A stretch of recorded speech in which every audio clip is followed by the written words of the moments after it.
안녕하십니까, 이진우입니다.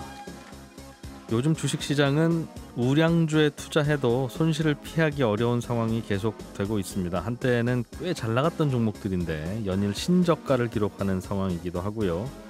심지어는 삼성전자에 대해서도 위기론이 제기되고 있기도 합니다. 오늘 센터뷰 시간에는 요즘 주식시장의 이런저런 걱정들, 궁금한 질문들 한번 자세하게 던져보겠습니다.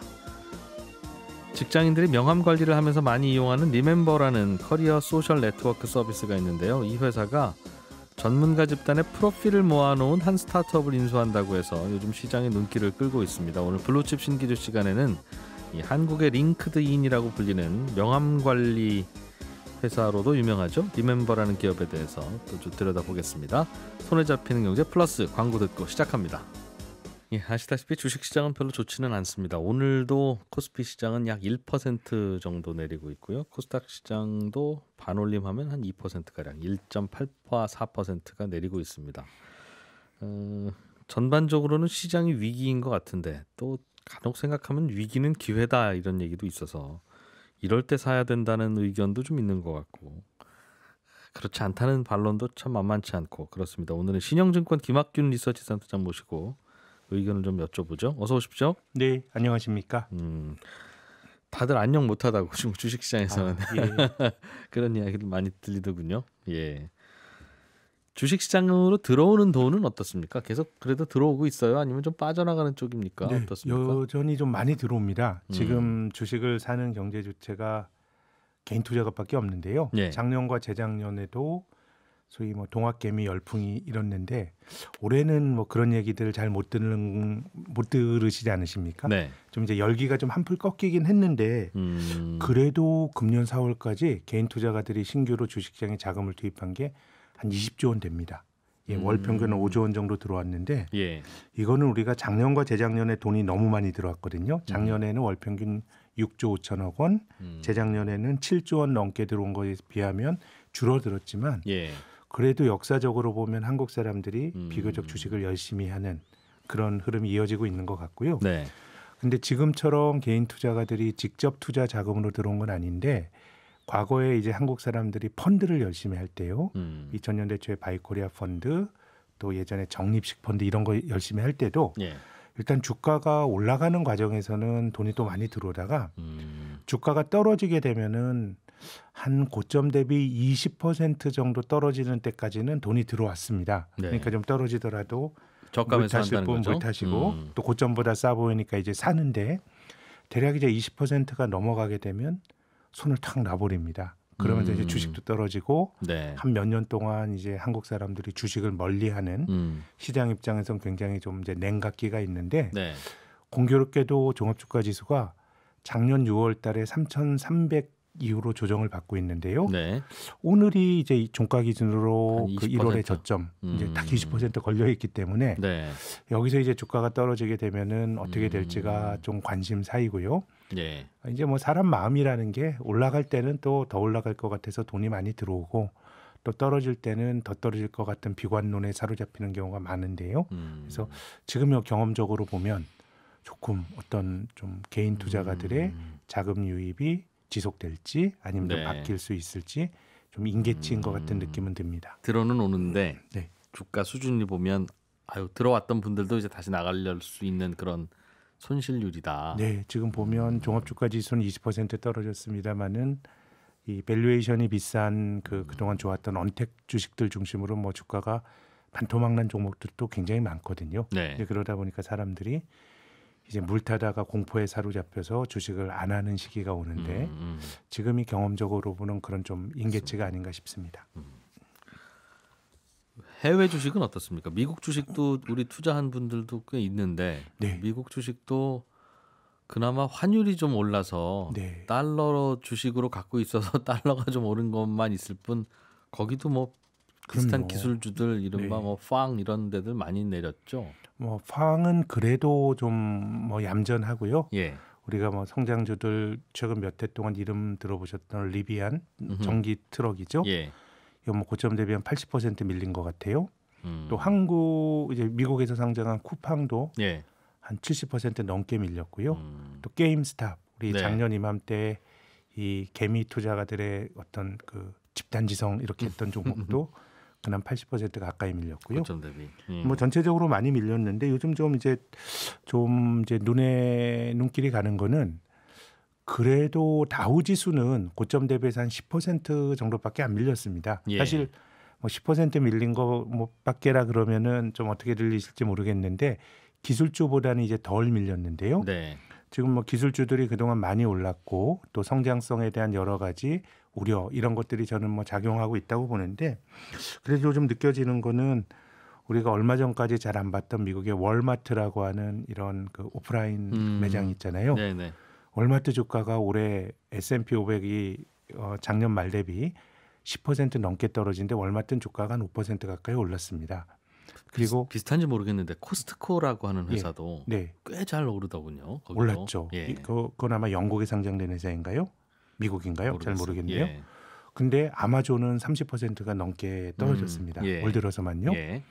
그래서 작년 여름까지만 하더라도 뭐 코스트코는 뭔가 좀 이제 좀 약간 역동성이 있었어요. 네네. 매니아들도 많고 그래서 좀 주가가 달랐지만 월마트 같은 경우는 이제 그 한물 가는 비즈니스 모델이라는 얘기가 많았는데 네. 지금은 이제 조금 다른 모습이 나타나는데요. 물론 이제 시장의 인기라는 게 돌고 도는 거긴 하지만 아마존이 최근 3분기 동안 연속해서 애널리스트들의 눈높이를 잘 못 맞췄습니다. 예, 뭐 이번 분기 때는 이제 투자 잘못한 거 아까 말씀드렸던 리비안이라고 하는 전기차 투자했다가 좀 같이 뭐 평가손이 많이 났죠. 예. 그것도 있지만 지난 두 분기도 애널리스트 실적 추정치를 못 맞췄는데요. 이 시기가 어떻게 보면 인플레이션이 생겼던 시기였습니다. 네. 근데 우리가 작년 여름 이전에 야, 인플레이션이라는 거는 3, 40년 전에 교과서에서나 나오는 얘기지라고 했던 시절에 네. 소위 이제 인플레이션을 막는 힘 중에 하나로 아마존과 같은 빅테크 기업들을 좀 예로 들었거든요. 그들이 가격을 자꾸 떨어뜨리고 있어서 떨어뜨린다라는 거였죠. 근데 공교롭게도 이제 인플레이션이 생긴 이후로 아마존의 어닝이 애널리스트의 실적 추정치를 자꾸 이제 엇나가고 있는데 이유가 뭐예요? 제 생각에는 이 사람들이 가격 결정력이 없는 것 같아요. 아마존이 예, 어떤 의미냐면 예. 그동안 세상이 굉장히 이제 평온하고 이제 기본적으로 아마존은 자기가 재고를 가지고 물건을 파는 게 아니고 네. 어떻게 보면 판을 깔아주는 거 아닙니까? 그렇죠. 와서 너네들이 팔도록. 납품해. 예. 그 대신에 싸게 거의 입찰을 해서 저는 쿠팡도 마찬가지인데 한국의 제조업체들 중에서 아마존이나 쿠팡 같은 데 물건을 넣게 되면 자기들이 인터넷 사이트에서 하는 것보다 마진율이 굉장히 적습니다. 아마존에서나 쿠팡에서는 무조건 싸게 팔라고 그렇죠. 압박을 그리고 한다는 또 거죠. 많이 팔게 되니까 뭐 싸게 팔아도 뭐 되는 아마존과 쿠팡의 이 그 납품하는 회사들도 나름의 인센티브가 있었던 겁니다. 예. 근데 이게 기본적으로 이제 단가가 계속 올라가고 이러다 보니까 아마존처럼 이 판을 마련해 주는 회사가 가격의 조정 능력이 없는데 저는 월마트의 경우도 가격 조정력은 저는 없다고 봐요. 단가 올라가면 똑같은데 근데 가격이 올라갔을 때 이를 컨트롤할 수 있는 힘은 월마트가 훨씬 강한 것 같아요. 컨트롤한다는 게 이게 뭡니까? 재고라고 생각하는데요. 예. 일단 재고를 우리나라에 있는 대형 유통업체들도 물건을 사서 아마존은 재고를 갖지 않습니다. 와서 팔라는 납품해서 거니까. 그냥 팔고 예. 수수료 받는 건데 예. 대형 마트들은 자기들이 재고를 가지고 있거든요. 본인들이 사서 재고 그렇죠. 떠안고 세일도 알아서 가는 하고. 거죠. 근데 지금 이제 가격이 계속 올라가니까 재고를 가지고 있는 것 자체가 이익이겠네요. 나중에 팔면 그래서 이제 지금 미국, 유럽 같은 데는 요즘 이제 식용유 같은 게 굉장히 어려워져서 예. 아주 엄격하게 통제하는 것 같지는 않은데 한 번에 팔 때 한 3병 이렇게 그 제한을 둔다고 하더라고요. 네. 근데 저도 이제 들은 얘기인데 이게 뭐 사실인지 모르겠지만 우리가 이제 마트 같은 데서 그 주문을 하려고 장바구니 담아 놓으면 그게 막 없어진대요. 그게 다 팔려서 그럴 수도 있지만 네. 이게 허생전 같은 매점 매석일 수도 있지만 기본적으로 재고를 갖고 있는 입장에서는 사람들이 가격이 올라갈 거란 기대가 있다 그럼 지금 안 팔아도 되는 겁니다. 나중에 팔게 되면 더 비싼 가격으로 이제 팔게 되는 거거든요. 1인당 3병씩만 한정이기도 하지만 그조차도 많이 안 갖다 놓는다. 혹은 네네. 갖고 있더라도 나중에 팔려고 하는 것이죠. 일주일 후에 팔면 그래서 뭐 더 이것이 비쌀 뭐 수 있으니. 좋은 거냐 나쁜 거냐에 대해서는 여러 가지 해석이 내려질 수 있지만 네. 지금까지 비즈니스 모델이 인플레라는 건 안 생기는 거고 재고 가지고 있어봐야 창고에 보관하고 결국은 그거 관리하다 보면 또 비용이 드는 거거든요. 더 비싸게 판다는 건 상상도 할 수 없고. 그렇죠. 근데 지금 뭔가 이제 좀 그런 흐름들이 바뀌는 그런 모습이 나타나고 있는 것 같고요. 물론 그럼 이 세상이 얼마나 갈 거냐, 뭐 이걸 알 수는 없지만 그래도 역사적으로 보면 이제 미국의 금리, 결국 이제 금리란 게 인플레이션과 연결이 되는데요. 네. 그 20세기 초반에 미국 금리가 공교롭게 한 20년 오르고 또 한 20년 떨어져요. 그리고 한 40년 오르고 또 40년 떨어지다가 지금 반등이 나타나고 있어서 아니 뭐 과거에 그랬으니까 앞으로도 금리가 오르고 인플레이션이 생길 거라고 말하는 게 조금 뭐 동의하시지 않은 분도 계시겠지만 네. 우리가 어떤 세상이 천년 만년 계속 갈 항구적인 질서처럼 느껴졌던 것도 지나고 나면 그 당시에 특수한 경험이었던 경우가 많거든요. 그런 거라 그러면 요즘에 그 전통적인 유통업체들이 아마존 같은 회사보다 주가가 좋은 거 보면 뭔가 과거에 좀 아주 구태스럽고 좀 옛 비즈니스 모델 처럼 느껴졌던 것들이 좀 재평가되는 뭐 그런 또 모습을 또 보게 됩니다. 그러면서 이유를 찾자면 재고가 넉넉하다는 것이 갖고 오는 수익성. 그런 것도 있고 지금은 뭔가 재고를 갖고 있다는 것 자체가 재고 자체를 얻기가 어려운 거예요. 뭔가 이제 밸류 체인의 변화나 또 지금은 아주 정치적으로도 뭔가 이제 사람들 간에 분열이 나타나고 있는 세상이기 때문에 예. 과거에는 이제 재고라는 걸 들고 있으면 그게 비용이라고 생각했는데 지금은 손에 들을 수 있는 그런 어떤 기존의 밸류 체인 네. 이런 것들이 재평가를 받게 되는 것 같고요. 이야. 그래서 요즘 흥미롭게 보고 있는 주가들이 대표적으로 이제 아마존이나 이런 회사들도 재고가 적지만 스타벅스와 도미노 피자, 제가 작년 한때쯤 이 송경제에서 말씀을 드렸는데 이런 회사들이 거의 자본을 가져가지 않는 자본 잠식 기업들이라고 말씀을 드렸습니다. 스타벅스는 결국 자본이라고 하는 게 기업이 벌어들인 돈 중에서 혹시 어떤 일이 생길지 모르니까 그걸 가져가는 일종의 완충 장치가 자본인데 네. 스타벅스나 도미노 피자 같은 기업은 워낙에 비즈니스 모델이 좋아가지고 그 완충 장치가 필요가 없어요. 돈 벌면 다 주주들에게 배당으로 나눠주고 또 그 매일매일 전 세계 매장에서 안정적인 캐시플로가 들어오는 거였는데 네. 이 자본이 없다라고 하는 거는 대표적으로 이런 기업들은 재고 따위는 가지고 있지 않았던 기업이었거든요. 예. 근데 S&P 500이 지금 주가가 한 15% 빠지는 동안에 스타벅스나 도미노 피자처럼 작년 여름까지 굉장히 효율적인 경영 기법으로 그 각광을 모았던 회사들은 40%가 넘게 떨어졌거든요. 그래서 이제 우리가 재고 관리 기법을 뭐 지트라 그러죠. 저스트 인 타임. 그래서 창고에 넣어둔 바보 같은 일이고 필요하면 글로벌 효율화된 세계화된 세상에서 그때 늘 살아. 받을 수 있다고 생각했는데 네. 뭔가 이런 질서가 무너지다 보니까 주식을 바라보는 관점들도 바뀌고 있는 것 같습니다. 그렇군요. 예전 같으면 김태리 이거 재고 관리 이렇게 안 해놨어. 창고에 이게 뭐야 다 이게. 네. 요즘은 잘했어. 그래서 저희도 저희 담당하는 그 기업 분석하는 동료들에게 한번 재고를 잘 봐라라고 했는데 재고가 양날의 칼이긴 해요. 네. 어떻게 보면 안 팔려가지고 악성 재고로 있는 기업들도 분명히 많을 텐데 이 재고에 대해서 잘 가치 평가를 하게 된다 그러면 지금과 같은 인플레이션 시대에 아주 한 20년 동안 천덕꾸리였던 재고가 재발견될 수도 있다라는 게 제 생각입니다. 재밌네요. 그 말은 조금 넓게 보면 그동안 뉴 인더스트리 혹은 새로운 사업 모델 태어난 지 얼마 안 된 기업들에게 주던 프리미엄이 그 프리미엄이라는 게 그쪽으로 몰리는 돈 아니겠습니까? 네. 근데 그게 좀 더 빠지고 네. 그 상대적으로 소외됐던 쪽으로 돈이 옮겨지다 보니 생기는 현상으로도 해석할 수 있을까요? 있죠. 예, 그럴 수도 있습니다. 인기라는 게 뭐 재고의 가치라고 하는 게 금융시장에서는 늘 상대적 가치거든요. 네.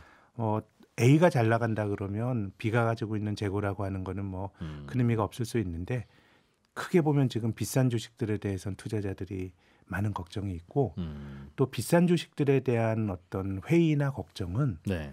늘 있었던 겁니다. 예, 70년대 니프티 50 그리고 90년대 후반에 닷컴 버블이 있을 때도 제 생각에 이런 기업들은 멀쩡하냐 멀쩡하지 않냐 거품이냐 아니냐랑도 상관이 없는 것 같아요. 어떤 의미냐면 닷컴 버블 끝나고 나서는 많은 기업이 그냥 망했거든요. 근데 지금도 70-80% 밀리는 주가들은 투자자들이 그런 파산의 가능성도 프라이싱을 합니다. 물론 이제 세상이 바뀌게 되면 살아남은 기업은 또 수혜를 누릴 텐데 근데 지금 아마존만 하더라도 PER이 지금 한 70배 정도 예. 올해 말 실적 기준으로. 그런데 저는 마이크로소프트란 기업이 위대한 기업이라고 봅니다.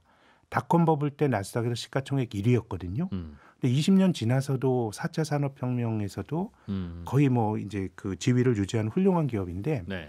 이 기업은 닷컴 버블 때 있었던 껍데기 기업들과는 전혀 달랐죠.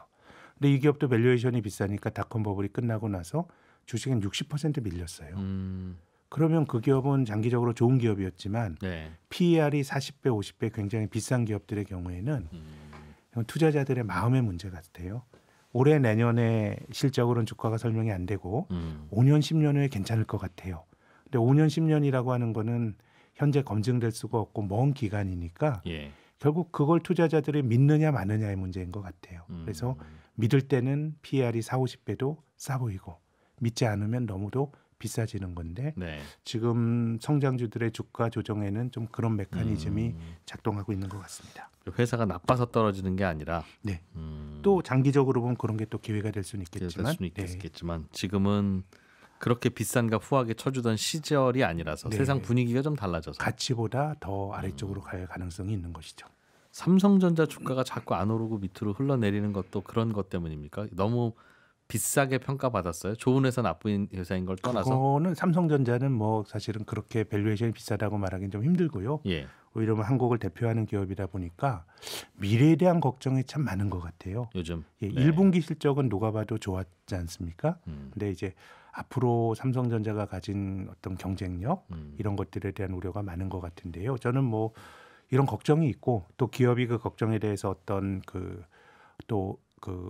응답하는 모습을 보여주는 게 훌륭한 기업이라고 보는데 네. 다만 이제 지금 삼성전자가 겪고 있는 고민이 꼭 삼성전자만의 문제인가라고 보면 그건 아닌 것 같아요. 삼성전자가 9만전자 때 고점 대비해서 26.9% 조정받았는데요. 네. 하이닉스가 한 27.6% 조정받았습니다. 비슷하죠? 예, 비슷하네요. 필라델피아 반도체 지수가 28% 조정받았습니다. 거의 똑같죠? 비슷하네요. 예. 마이크론 테크놀로지 27.7%. 참 이런 경우도 흔치 않은데 네. 공교롭게도 그 삼성전자와 그 경쟁을 하는 많은 기업들 요즘 뭐 새롭게 재평가받고 있는 TSMC 같은 대만 기업 뭐 덜 빠졌지만 그래도 23% 밀렸으니 거의 비슷하거든요. 근데 그러면 네. 오를 때 다 같이 오르고 반도체 업종이라는 이유로 내릴 때 다 내리면 개별 기업에 대한 공부를 굳이 왜 합니까? 뭐 이렇게 동조화가 된다 그러면 예. 글로벌 분산의 효과가 사실은 좀 떨어질 수도 있는 것이죠. 근데 이제 세계화의 시대가 후퇴한다 그러면 또 어떻게 될지 모르겠지만 네.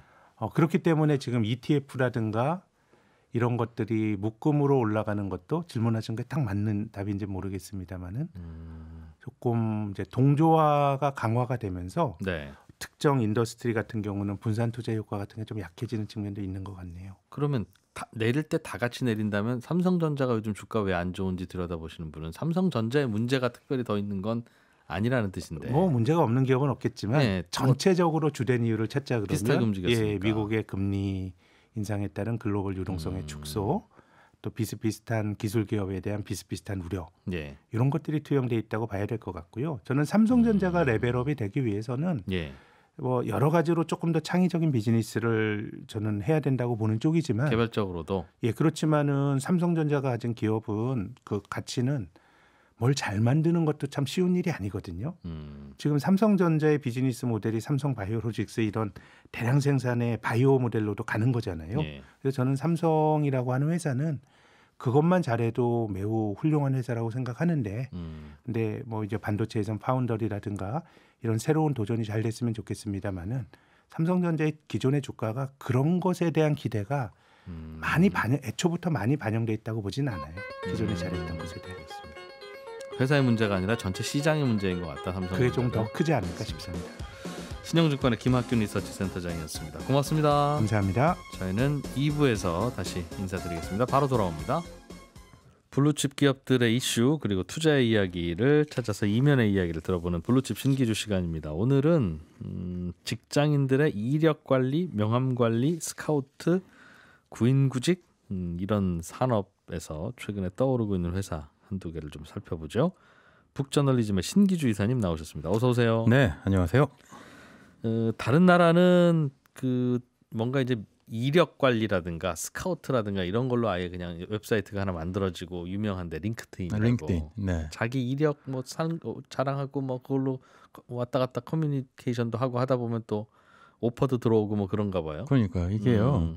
그 해외 스타트업에 익숙하신 분들은 예. 그러니까 뭐 이직을 원한다거나 또는 회사를 떠날 일이 있다거나 뭐 이러면 가장 먼저 하는 일이 링크드인 프로파일을 업데이트해서 나 지금 뭐 직업 구해요, 아니면 네. 저 이직 준비해요, 아니면 창업 준비해요, 이런 걸 알려주는 것이 가장 중요하다고 해요. 이 사람 상황이 어떤지는 그거 들여다보면 최근에 가장 업데이트가 그렇죠. 되어 있다. 그러니까 소셜 예. 네트워크 서비스들이 많잖아요. 근데 캐릭터들이 있어요. 예. 예를 들면 인스타그램 같은 경우는 내가 뭐 먹고 뭐 마시고 하는지 알려주는 거죠. 주말에 뭐 했는지. 그렇죠. 예. 네. 그리고 이제 페이스북은 내가 요즘 뭐 읽고 있고 무슨 생각하고 있고 무슨 의견이 있어요. 예. 오피니언 알려주는 거라면 머릿속이 어떤지. 이제 링크드인은 내가 무슨 일을 해요를 알려주는 거죠.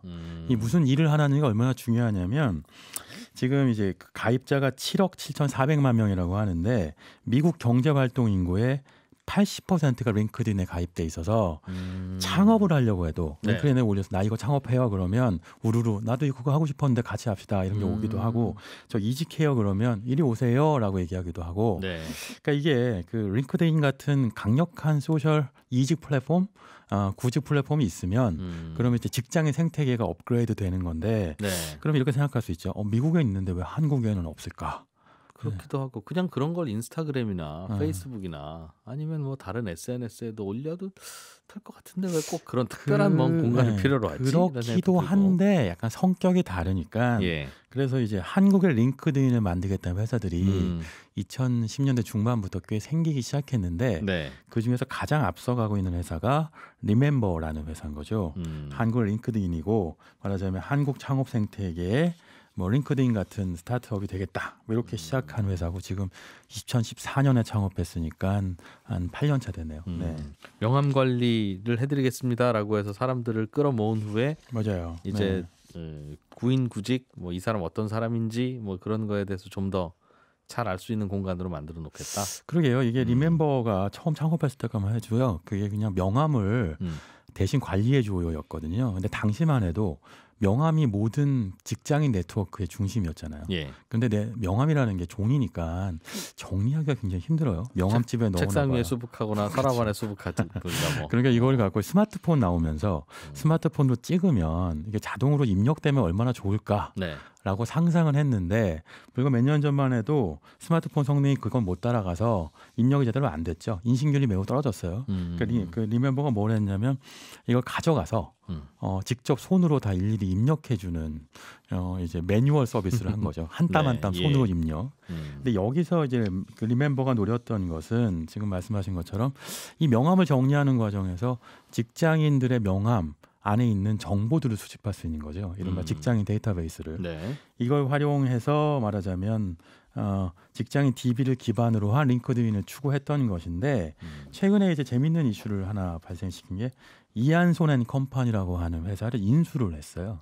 이 회사가 리멤버라는 네, 회사가 다른 스타트업인데요. 이안손앤컴퍼니는 뭐 하는 회사입니까? 이게 뭐냐면 기업들 운영하다 보면 왜 있잖아요. 그 안에 있는 회계 뭐 또는 뭐 핵심 업무 이런 건 있는데 특정 이벤트에 따라서 시장을 조사할 일도 있고 예. M&A 하려고 하면 기업 실사를 해야 되는 경우도 있고 뭐 이런 것들은 사실은 특정 이벤트마다 필요한 것이지. 사람 불러야죠. 그렇죠. 그러니까 네. 이게 외주를 주는 게 좀 빠른 거지 이게 고용하기 좀 힘들잖아요. 예. 그러니까 이게 말하자면 시장 조사나 기업 실사 같은 분야에 전문화돼 있는 전문가 3만 명이 딱 여기 등록이 되어 있어요.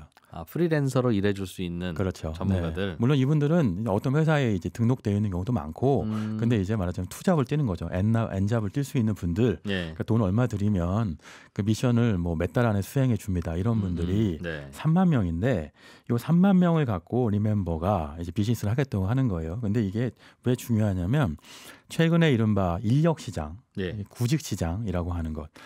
이제 기업 입장에서 보자면 채용 시장이겠고 구직자 입장에서 보자면 구직 시장은 이 시장의 트렌드가 굉장히 빨리 바뀌고 있거든요. 그 최근에 이런 뉴스 보셨을 텐데 현대차그룹하고 LG그룹에서 이제 더 이상 공채 안 뽑아요 발표했어요. 네, 이게 삼성만 뽑고 있는 상태인 건데 네. 대기업 공채가 없으면 어떻게 하느냐인데 이제는 그 신입 사원을 키워서 쓰지 않는다는 거죠. 이걸 이제 HR 담당자들이 뭐라고 설명하냐면 예전에는 빌드했는데 인재를 이제는 바이에서 온다, 그러니까 사온다는 거예요. 그러니까 인재를 외부에서 내가 필요한 이제 그걸 흔히 말해서 씨 뿌려서 기르지 않는다. 그렇죠. 예. 너무 오래 걸리고 또 하나는 즉시 투입 전력이라고 하죠. 네. 내가 필요한데 바로 써서 바로 현직에 와서 일해줄 수 있는 인력이 필요하다. 그래서 바이하는 방식이 됐는데 최근에 미국 같은 경우는요, 이제 대퇴사의 시대라는 얘기 많이들 하잖아요. 예. 그러니까 이직률이 매우 높아요. 그러니까 워낙 요즘 인플레이션 얘기 많이 나오는데 그 핵심 이유가 임금이 올라가기 때문이잖아요. 임금 오르니까 더 비싼 곳으로 이동하고 있는 게 늘어나니까 네. 이렇게 바이에서도 내가 비싸게 샀는데 다른 회사에서 더 비싸게 주고 또 바이에서 사가는 거예요. 그러면 인재를 확보하기가 너무 어려워지니까 어떻게 하느냐. 예. 이제 바로 한다. 빌려오는 흐름인 거죠. 그러니까 인재 채용 흐름 트렌드가 프리랜서 잠깐 쓰고 그렇죠. 다시 보내주고 맞아요. 네. 빌드에서 바이에서 바로로 바뀌는데 지금 말씀드린 것처럼 리멤버는 이런 바이 시장, 이른바 이런 구직자 전문 경력직 시장을 꽉 잡고 있는데 채용하는 데서 그렇죠. 필요한 이한손앤 컴퍼니에는 바로를 할 수 있는 전문가가 3만 명이 있으면 이걸 결합하면 지금 최근에 이제 인재 채용 트렌드를 따라갈 수 있다. 예. 이렇게 트렌드를 잡은 거죠. 사람 필요한 회사는 여기 와서 좀 찾아보세요. 그렇죠. 네. 그러니까 예전에는 헤드헌터들이 하던 일이었는데 예. 헤드헌터가 하는 일이 뭐냐면 자기가 갖고 있는 독특한 데이터베이스가 있잖아요. 그걸 갖고 해서 이 회사가 이거 원하면 저기에 저 사람이 있는 건 나만 하니까 예. 가서 딱 찍어준다였는데 지금 그렇게 하는 게 아니라 리멤버하고 이한손앤 컴퍼니 같은 이런 이제 링크드인 같은 회사들 안에서 프로필이 다 모여 있고 거기서 그냥 픽하기만 하는 시장으로 바뀌고 있는 거죠. 직방이나 다방 같은 그런 회사에 방이나 집 대신 사람이 들어있는 그렇죠. 거랑 직인, 비슷하네요. 뭐 그렇죠? 직장인, 네, 직장이 맞네요, 직장인. 네, 알겠습니다. 정확하게 그런 서비스를 확대해 나가고 있는 겁니다. 네. 수익 모델은 어때요? 그러면 그거를 이렇게 예를 들면 우리가 자주 보는 네이버 부동산 같은 경우는 거기에 여기저기 매물이 올라 있으니까 그냥 연락해서 잘 되면 서로 좋은데 네이버가 뭘 가져가는 거는 아닌 것 같고 아마 광고비를 받은 광고비를 받죠. 네. 예. 네, 그거는 광고비를 받는 개념인데 예. 여기선 사실은 그 인재를 채용한 기업들한테 수수료를 받죠. 그러자면 그러니까 바로한 기업들 또는 네. 바이한 기업들한테 수수료를 받고 그리고 사실은 거기에 올려놓은 프로필에 개인한테는 돈을 받지 않죠. 당연히 그것들이 그 이제 그 DB 자체가 돈이 되니까. 그러면 여길 보고 저 사람 채용했는지 아니면 아름아름 그냥 우리가 연락해서 채용했어요. 왜 그러세요? 하면 그걸 어떻게? 근데 그건 또 인센티브가 있어요. 이건 리멤버 케이스는 아닌데 예. 이제 또 다른 이제 구인구직 사이트인 원티드 케이스를 말씀드리면 여기서는 그걸 통해서 채용했다는 걸 인정하면 네. 그러면 그 개인한테 이제 원티드에서 리워드 상금을 줘요. 그러니까 뭐 이제 얼마 몇 개월은 다녔으면 그러면 그 돈을 줘요. 그러면 무슨 얘기냐면 개인은 나는 원티드 통해서 채용됐어라고 인정하게 되는 거죠. 그러면 이제 가서 네, 그렇죠. 그럼 기업한테 돈을 받을 수 있는 명분이 생기는 거죠. 그렇게 말하자면 양쪽 모두 이게 그 구인구직 시장은 양면 시장이잖아요. 예. 그러니까 양쪽의 정보가 있고 핵심은 그 정보 비대칭성을 해소해 주는 대신에 예. 양쪽 모두한테 어떤 식으로든 수수료를 받을 수 있는 구조는 만들 수 있는데 근데 이제 최근에 이제 아주 중요해지고 있는 것이 아까 잠깐 말씀드린 것처럼 사람들이 요즘 이직을 이제 숙명처럼 받아들이고 있어요. 네. 그러니까 예가 있는데 그 고용노동부에서 2021년도에 국내 이직자 숫자를 챙겼더니 예. 92만 8,984명, 100만 명에 가까워졌습니다. 그 직장 옮기는 사람들이. 네, 맞아요. 네. 그런데 직장을 옮기는 과정에서 이런 곳을 서비스를 쓴다는 건 알겠어요. 그러면 나의 상태를 직장 구함이라고 어딘가 표시를 해둬야 누군가가 맞아요. 그걸 보고 네. 똑똑 저 회사 옮기시려고 그러죠 하면서 얘기 시작될 텐데 네. 그게 암암리에 조용조용히 이루어지면 헤드헌터를 통해서 이루어지면 비밀이 지켜지지만 맞아요. 네. 너도 들어가고 나도 들어가는 곳이면 우리 사장님도 들어갈 거 아니겠습니까? 내가 지금 새 직장 구하고 있다는 걸. 네. 그럼 최 과장 잠깐 이 상담 좀 해봅시다. 네. 이거 당신 뭐야 이거.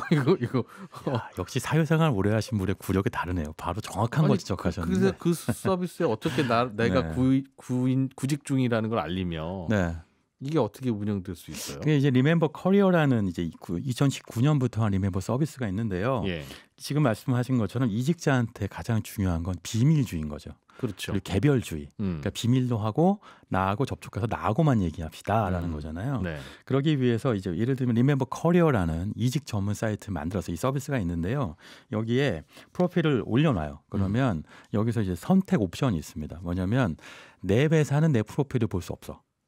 내가 다니고 있는 현직의 회사의 담당자나 관련자는 내 프로필을 볼 수 없게 만들어놔요. 내가 구직 중이어요, 이직 중이요라고 옵션을 바꿔놔도 네. 나를 볼 수 없는 거죠. 그게 사장님이 뭘로 보는지를 어떻게 알고 그 막습니까? 링크드인 이제 이 리멤버 커리어 같은 경우도 예. 현직 회사를 밝히게 되어 있으니까 물론 뭐 다른 회사인 척하고 로그인을 보는 건 그렇죠. 다른 회사인 척하고 보는 것까지는 어쩔 수 없지만 적어도 그 회사로 로그인해서 들어갔을 우리 경우에는 사장님이 로그인해서 알수 들어오면 없죠. 우리 회사 네. 직원들이 어떤 상태인 건지는 못 본다. 그렇죠. 그리고 심지어 필요한 경우에는 내가 원하는 만큼의 범위로 내 프로필을 못 보도록 이제 오픈하는 그 범위를 조정할 수 있어요. 저는 제가 사장이고 예를 들면 신기주 기자님도 사장이면 신 사장 우리 서로 아이디 바꿔가지고 들어가서 당신 기업들 저 직원들 같이 좀 봐봐. 나도 좀 볼게. 너무 치사하다. 아니, 당연히 할 것 같은데 우리 회사 중에 누가 사람이 직장 떠나고 싶은지를 알아야. 네. 그러니까 뭐 그 야단치겠다는 게 아니라. 야단칠 것 같은데요. 지금 말씀하신 거 보니까. 아니 뭐 근데 이제 사람 봐서 스타트업 CEO 분들 말씀 들어보면 네. 그 떠나는 사람을 잡기가 가장 어렵다고 하잖아요. 하기야 뭐 마음 그렇죠. 돌려놓기는 어렵죠. 근데 그러니까 떠나는 걸 각오하되 떠날 때 떠나더라도 다시 만나자. 또는 아니면 그런 사람들이 언제든 떠날 수 있지만 대신 우리 회사가 더 잘해줄게. 연봉이든 복지든 업무 형태든 네. 이런 방식을 쓰는 것이 최근의 트렌드예요. 예전에는 아니 당신 이직을 준비하니 충성도가 없군 이렇게 얘기하는 게 과거의 방식이었다면 지금은 당신이 이직한다는 마음을 내가 알면 먼저 알게 돼서 너무 다행이다. 떠날 줄 알았다면 더 잡기 위해서 내가 더 노력해 줄게라는 태도를 취하는 것이 최근에 이제 구직자 우위 시장이 되어버린 이제 인력 시장의 변화인데요. 이런 사이트들은 그러니까 이직할 사람들 여기로 오세요라고 모으면 안 되겠네요. 사실 간다는 것 자체가 이직용이라는 뜻이니까 그러지 말고 네. 그냥 모든 직장인들은 다 오세요. 뭐 올려주시면 뭐 이런 것도 드리고 저런 혜택도 있고 합니다라고 해서 나도 그것 때문에 올리는 거예요라고 할 수 있는 변명거리를 만들어줘야 그래야 쉽게 올릴 수도 있고. 그러니까 꼭 목적이 이직은 아닌데 가서 봤더니 이직도 되더라 뭐 이런 거잖아요. 그런 거 모양새를 만들어줘야겠네요. 사실 리멤버가 최초에 갖고 있었던 비전이 이제 이직을 위한 리멤버 커리어라는 서비스는 이직에 특화되어 있는 부분이 좀 있습니다만 그 직장인들의 모든 문제를 해결해주는 이제 비즈니스 포털이라고 하는 게 비전이에요. 그래서 지금 말씀하신 것처럼 리멤버 커리어도 있지만 리멤버 커뮤니티라는 것도 있거든요. 뭐냐면 그 직장인 익명 그 커뮤니티여서 직장 내에 일어나는 뭐 이야기, 뒷얘기, 회사 분위기, 연봉 수준 또는 뭐 내가 마케터면 마케팅 또는 뭐 시장 조사 애널리스트면 애널리스트 이런 분들의 어떤 전문적인 그 풀리지 않은 문제들이 있잖아요. 질문 올리면 그걸 해결해주는 약간 직장인 지식인 같은 역할을 하는 커뮤니티를 2020년에 만들었어요. 그러니까 직장인 리멤버 커리어하고 리멤버 커뮤니티를 붙이면 지금 말씀하신 것처럼 나는 회사 일을 더 열심히 하기 위해서 접속해서 질문하려고 왔는데 어쩌다 보니 이직 기회가 왔네요. 이렇게 설명할 수 있는 핑계거리 만들어져 있어요. 근데 중요한 건 그 리멤버 그 최근 조사에서 봐도 그렇고요. 리멤버 조사도 그런데 그 채용 규모, 이직 채용 규모가 5조 원에서 10조 원 가까이로 증가하고 있는 추세고요. 10년 차 전후하면 한 3회 이상 정도 이직한다는 통계가 나오더라고요. 그러니까 무슨 얘기냐면 옛날에는 신입사원 입사하면 평생 이 직장에서 뭐 bun골쇄신하겠습니다 했지만 아무도 안 믿잖아요. 네, 그럴 리가 뭐 이런 거죠. 그런 것처럼 이제는 이 이직은 누가 뭐라고 할 수 없는 시장이 되었다면 훨씬 더 효율적이고 편리하게 구직자와 채용자가 서로 만날 수 있게 해주는 게 필요하다라는 문화로 바뀌고 있고. 이게 서로 잘 맞는 사람과 조직이 만나야 둘 다 좋죠. 그렇죠. 네, 맞아요. 그러니까 이게 그래서 이 리멤버 커리어라고 하는 2019년에 시작한 이 서비스의 등록된 사람의 숫자만 80만 명이 넘어가요. 네. 지금. 그러니까 현재 사실 가입자 숫자가 특히 이 중에서 10년차 전후 경력직이 상당히 많고요. 그러니까 사실 이직의 기회 또는 뭐 충분히 훈련이 되어 있는 분들이 많죠. 처음 말씀드린 것처럼 이제 인재를 빌드하는 게 아니라 예. 바이하는 시장으로 바뀌고 있으니까 이 시장에 대한 니즈는 훨씬 커질 수밖에 없는 거고 네. 과거에는 이제 그 잡보드 형태라고 하죠. 그러니까 신입 사원들한테 우리 이만큼 뽑아요라고 하는 방을 붙이는 형태였다면 개별 접촉을 하는 네. 개별주의 비밀주의에 맞추는 서비스를 해줄 수 있는 서비스로 바뀌고 있는 거죠. 그런 과정에서 이런저런 커뮤니티들을 많이 만들어 놓고 있다. 그런데 네. 이게 숫자를 좀 말씀드리면요. 2022년 5월 그러니까 현재까지입니다. 리멤버 커리어가 2019년에 생겼으니까 한 3년 됐는데 네. 이 기간 동안에 누적 스카우트 제한이 200만 건이에요. 그러니까 일단 당신 이 회사에서 일해보겠소라고 제안을 오고 가서 이제 밀당을 했던 숫자가 200만 건이고 네. 여기서 매칭이 됐다. 그러니까 이직이 된 케이스가 40만 건이니까 전체 스카우트 성사율이 20%쯤 됩니다.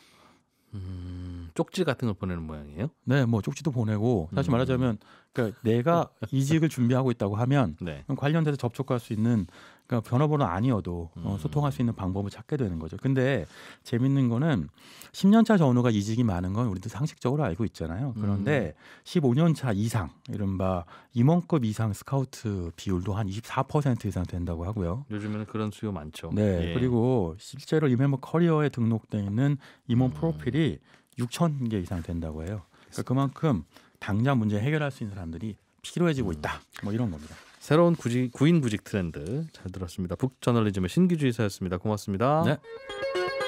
예, 저는 내일 아침 8시 30분에 손에 잡히는 경제에서 인사드리겠습니다. 고맙습니다.